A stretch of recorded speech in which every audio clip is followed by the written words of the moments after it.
Speed. Speed is a question of how fast something is moving or traveling. And when we speak of how fast, we're referring to how much distance is covered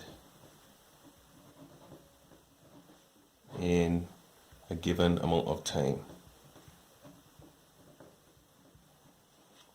And that's why the formula that we use for the average speed, which by the way is measured in kilometers per hour, is distance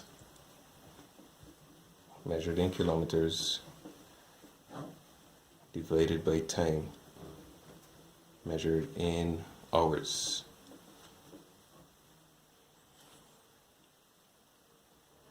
So what we mean by that is, if I were to ask you what's the average speed of a car that covers a distance of 210 kilometers in 4 hours.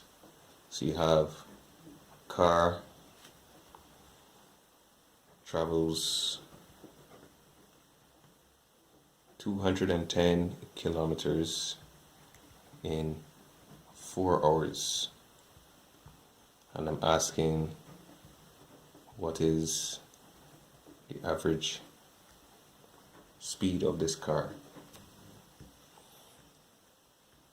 Well, you would say average speed is found as the distance the car travels divided by the time it takes. The distance traveled is 210 kilometers and the time taken 4 hours,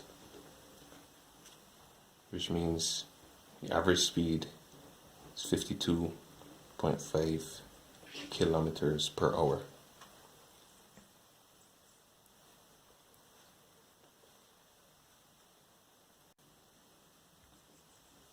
Second example, let's say John takes 25 minutes to ride from his house to Corey's house, which is 7 kilometers away.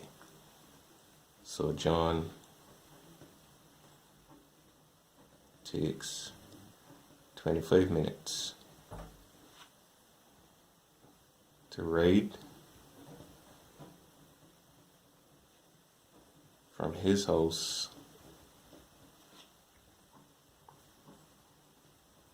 to Corey's house, 7 kilometers away. And I ask again the question, what's the average speed at which John rides? What's John's average speed?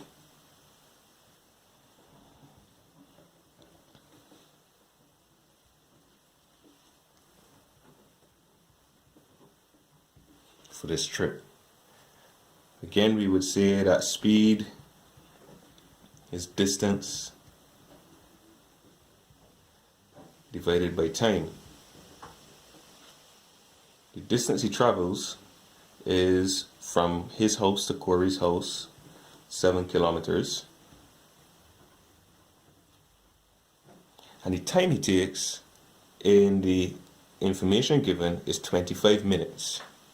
However, our speed is measured in kilometers per hour, which is found using a distance that's measured in kilometers and a time measured in hours.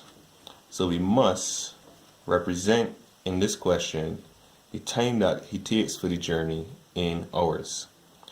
That 25 minutes is equal to some fraction of an hour. An hour is 60 minutes, so 25 minutes is 25 divided by 60, which is 0.417 hours. So just by the way, the converting minutes to hours, you divide by 60. So now we can input the time in hours as 0.417 hours which means that John's average speed for this trip is 79 kilometers per hour.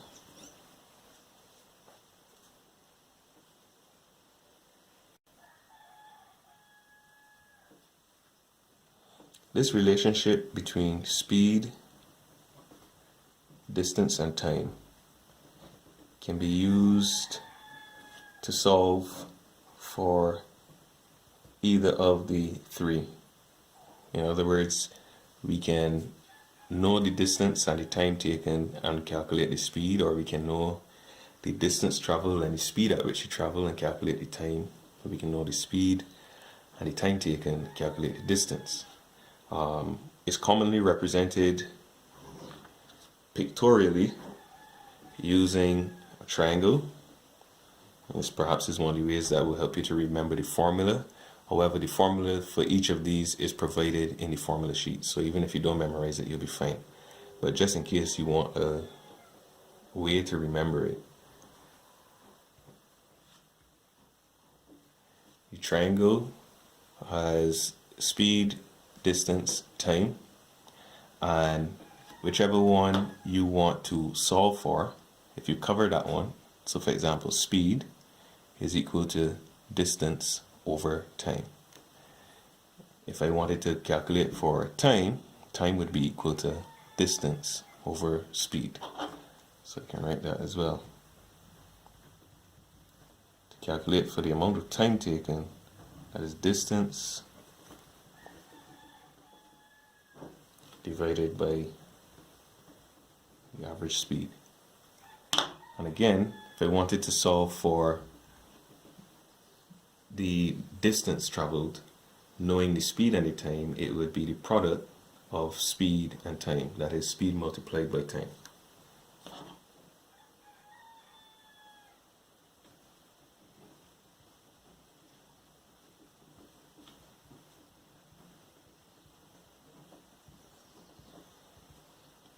Just to say again, even if you don't memorize or learn to use this triangle, these formulae will be provided in the formula sheet.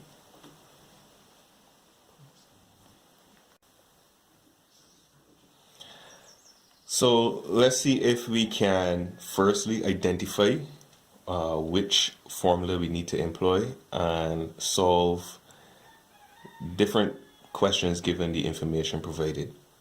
So if we were to ask, how far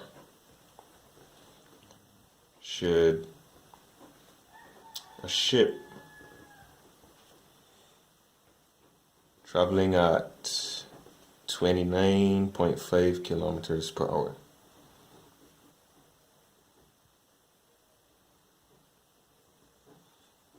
how far should this ship reach in 8.5 hours? The question is, are we trying to solve for speed, time, or distance? Well, there are two ways to kind of determine which one we're trying to solve for. One is by the process of elimination. We know the speed that the ship is traveling at. Speed is measured in kilometers per hour. And we know the time. Thus, when we look at our formula, the one that includes both speed and time would be the one we're trying to solve for. The other way to read into it is to say the question asks how far. How far is a question of distance. And therefore, in this particular case, we're solving for the distance. Distance is equal to speed multiplied by the time taken. The speed of the ship is 29.5 kilometers per hour, and the length of time it takes is 8.5 hours, which means the ship manages to travel a distance of 250.75 kilometers per hour.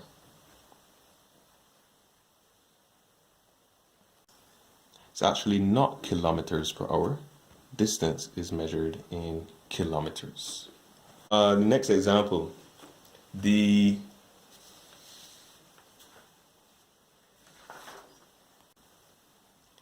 bus leaves the terminal at 8:05 a.m. So you have a bus.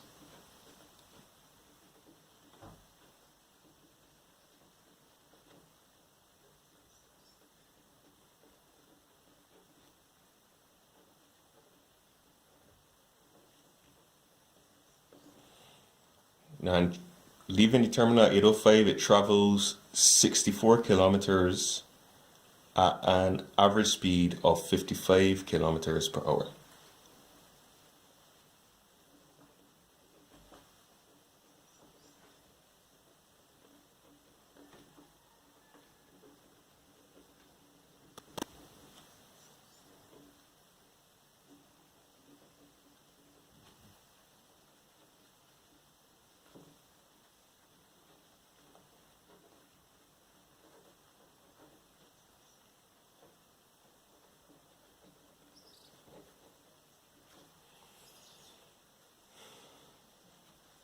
So the bus leaves the terminal at 8:05 a.m., travels for 64 kilometers at an average speed of 55 kilometers per hour. And the question is, at what time does this bus arrive at its destination?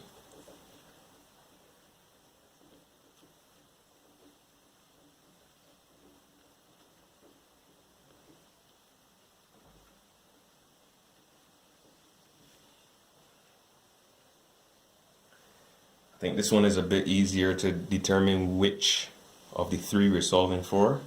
The question literally asks at what time. So we are solving for time taken for the journey. Time is measured in hours. That's important to remember. And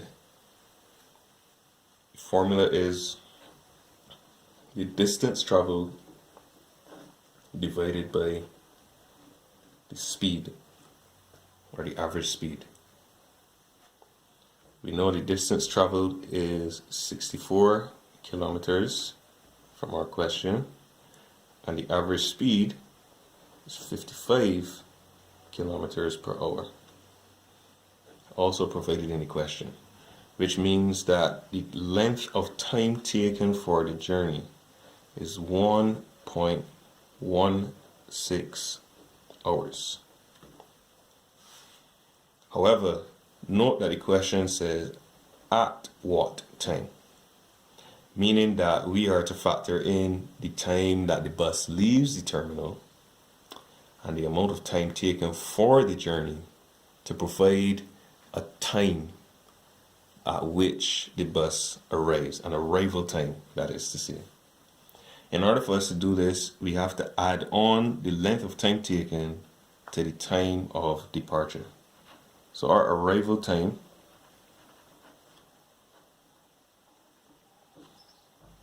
is going to be 8:05, which is the time that we left, plus, now the dilemma we have here is we can't add 1.16 hours to 8:05 as it is. We would need to convert 1.16 hours to something expressed in hours and minutes. The 1 is already an hour, so we know that it is 1 hour, but the question is, what is 0.16 hours in terms of minutes? We would say 0.16 hours. Converted to minutes, every hour is 60 minutes, so we can take 0.16 hours and multiply it by 60. And that's going to give us roughly 10 minutes. Therefore, 1 hour and 10 minutes added on to 8:05 means that our bus arrives at 9:15 a.m.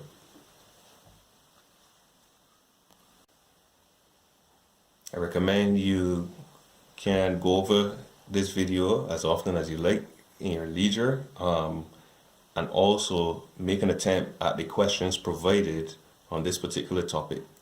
As always, any solutions that you want to be checked, you can send to me, and I will get back to you with any corrections that are necessary.